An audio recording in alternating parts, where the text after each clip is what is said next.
How to speed up the video in CapCut. Hello everyone, my name is Smile and today I will show you how you can speed up the videos in your CapCut. So to do that, first of all, make sure you can go on the Google Play Store because without Google account you cannot install anything. Just make sure to type CapCut, and if there is any update version available then do update it. If not, then you can simply open it. You should update it so that you won't miss out any new features in the CapCut. If you have already updated and installed the respective CapCut in your device, then you can simply open it. So we want to edit this video right here. So I will tap on this video. It will show you the project that have been left unedited and unsaved. So after doing this, tap on edit option, which is on the first one. Go there and you will see the option of speed in the second one. Now you can change your speed by tapping on the normal. Now just open the video.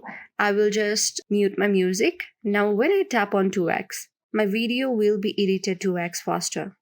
When I tap on 5x, it will be edited 5x faster. When I tap on 100x, it will be edited 100x faster, and that's how fast it can also be. So this is how you can speed up your videos in CapCut. I hope this video helped you. If video helped you, then please do subscribe the channel. Also thumbs up and comment on the comment section for new videos. Thank you.